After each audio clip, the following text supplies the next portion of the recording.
रावण के पूर्व जन्म की कथा।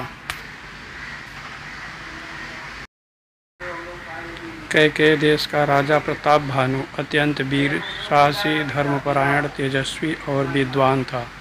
उसके शासन में प्रजा सुखपूर्वक जीवन व्यतीत कर रही थी।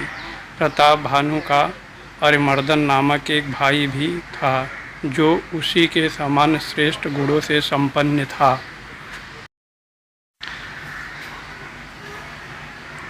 दोनों भाइयों को नीति युक्त मार्ग बताने तथा उसका अनुसरण करवाने का भार धर्मरुचि नामक परम विद्वान मंत्री पर था। अपने नाम के अनुरूप धर्मरुचि की धर्म में अगाध श्रद्धा थी। वह भगवान विष्णु का अनन्य भक्त था और सदैव ही उन्हीं के ध्यान में मग्न रहता था। इस प्रकार तीन श्रेष्ठ पुरुषों की देखरेख में कैकेय देश का शासन कार्य नीति, धर्म और सदाचार के अनुसार चल रहा था। कैकेय देश के पड़ोसी देश में सोमदत्त नामक राजा राज्य करता था। वह बड़ा क्रूर, मायावी, दुष्ट और पापी व्यक्ति था। भोग विलास में डूबा रहना उसका नित्य का कार्य था। आरंभ से ही उसकी आंखों में कैकेय देश का वैभव और संपदा खटक रही थी। वह किसी भी तरह से उसे जीत लेना चाहता था, किंतु बल और शक्ति में उसकी सेना कैकेय देश की तुलना में कमजोर थी। युद्ध में कैकेय देश को जीतना असंभव था। इसलिए उसने माया का सहारा लिया। एक दिन प्रताप भानु को समाचार मिला कि उसके राज्य में एक शक्तिशाली जंगली वाराह सुअर ने आतंक मचा रखा है। वह प्रतिदिन किसी न किसी को मारकर जंगल में भाग जाता है। प्रजा को इस प्रकार आतंकित देख प्रताप भानु अत्यंत क्रोधित हो उठा। उसने उस वाराह को मारने का निश्चय कर लिया।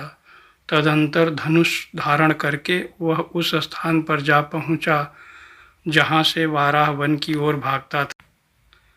2 दिन प्रतीक्षा करने के बाद प्रताप भानु को वाराह दिखाई दिया। राजा ने अपना घोड़ा उसके पीछे लगा दिया। वाराह जान बचाता हुआ घने वन में घुस गया। प्रताप भानु भी उसका पीछा करते हुए वन की ओर चल पड़ा। आज वह किसी भी तरह वाराह को मार डालना चाहता था। इस बीच वह अपने सैनिकों से बिछुड़ गया। वन के बीचों बीच पहुंचकर वाराह आंखों से ओझल हो गया और प्रताप भानु भूख प्यास से व्यथित होकर इधर उधर भटकने लगा। सहसा उसे एक कुटिया दिखाई दी। कुटिया के प्रांगण में एक साधु हवन कर रहा था।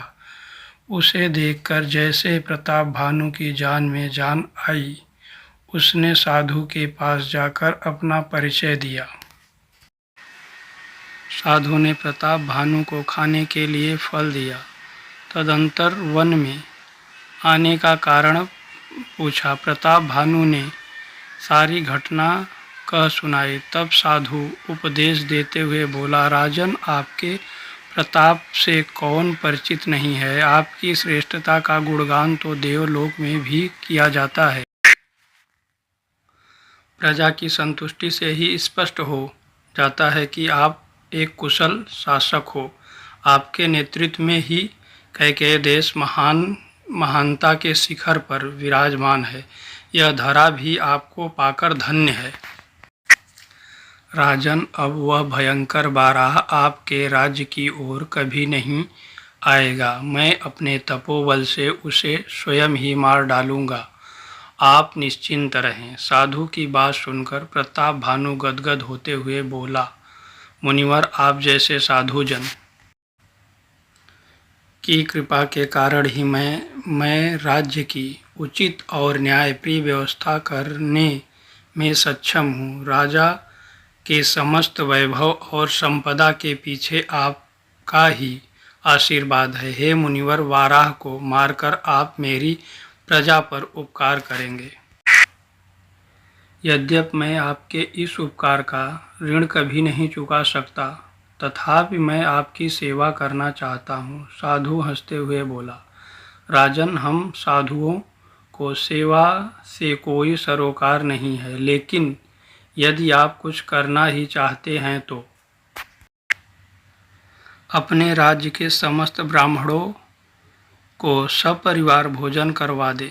इससे उनके आशीर्वाद से आपके राज्य में सुख समृद्धि का वास रहेगा।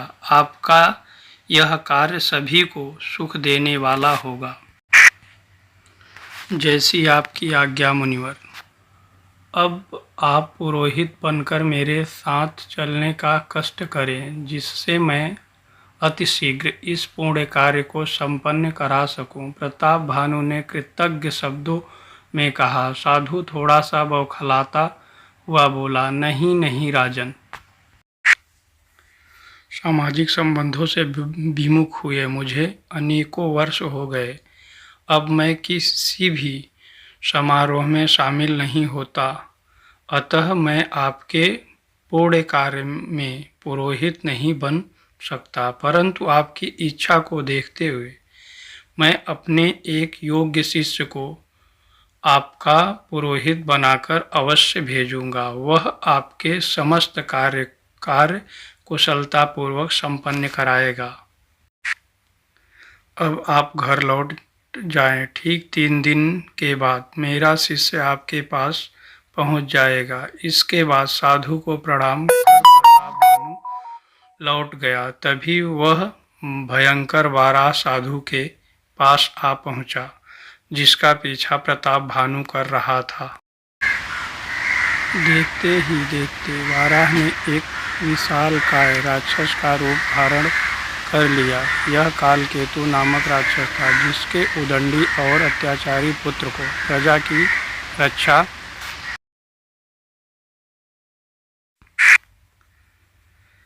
हेतु राजा प्रताप भानु ने मार डाला था। कालकेतु भयंकर अट्टहास करते हुए बोला, तुमने आज अपनी बुद्धिमत्ता से श्रेष्ठ अभिनयकर्ता को भी मात कर दिया। जिस प्रकार प्रताप भानु को तुमने भ्रमित किया है, वह कभी नहीं जान सकेगा कि तुम कोई साधु नहीं, बल्कि साधु के वेश में उसके सबसे बड़े शत्रु सोमदत्त हो। साधु वेशधारी सोमदत्त भी अपने वास्तविक रूप में आ गया और हंसते हुए बोला, कालकेतु, इस योजना के पूर्ण होने में तुम्हारा योगदान सराहनीय है। यदि तुम उसे यहाँ तक न लाते तो हमारा षड्यंत्र कभी सफल नहीं होता। अब केवल अंतिम कार्य रह गया है।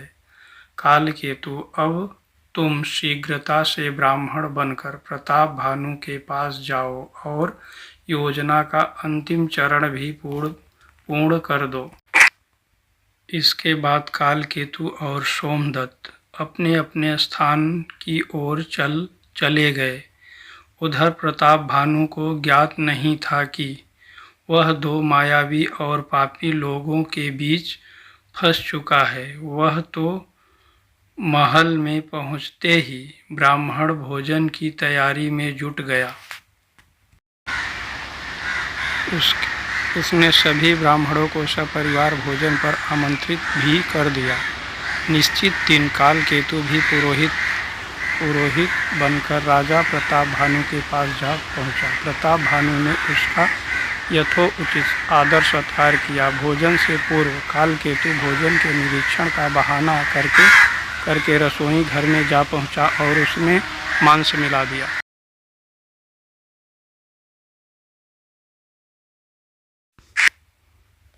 जैसे ही ब्राह्मण भोजन करने बैठे, अचानक एक आकाशवाणी हुई, ठहरो ठहरो, यह भोजन आपके ग्रहण करने योग्य नहीं है, इसमें मांस मिलाया हुआ है।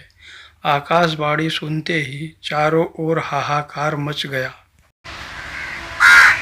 ब्राह्मण क्रोधित होकर अपने अपने स्थानों से उठ खड़े हुए और प्रताप भानु को श्राप देते हुए बोले, अधर्मी पापी, तूने मांस परोसकर हमारे धर्म को भ्रष्ट करने का प्रयास किया है। तेरा यह कुकृत्य राक्षसों के सामान्य है। अतएव हम तुम्हें शाप देते हैं कि तू परिवार सहित राक्षस योनि में जन्म ले। इसके बाद क्रोधित ब्राह्मण वहां से चले गए। यह सब इतनी तेजी से हुआ कि प्रताप भानु को कुछ समझने का अवसर ही नहीं मिला। उसे जब होश आया तो उसने सर्वप्रथम पुरोहित बने कालकेतु को ढूंढना आरंभ किया, लेकिन वह वहां से जा चुका था। ब्राह्मणों का शाप प्रताप भानु को व्याकुल करने लगा। इधर जब सोमदत्त को शाप की बात पता चली तो उसने उसी समय सेना लेकर कैकेयी देश पर आक्रमण कर दिया। ब्राह्मणों के शाप ने प्रताप भानु को पहले ही निस्तेज कर दिया था। इसी के चलते युद्ध में उसका पक्ष कमजोर पड़ता चला गया।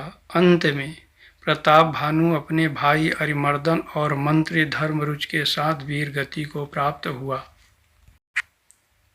शाप के कारण अगले जन्म में प्रताप भानु ने विश्रवा ऋषि के घर जन्म लिया और रावण के नाम से विख्यात हुआ। उसकी माता राक्षस कुल की थी।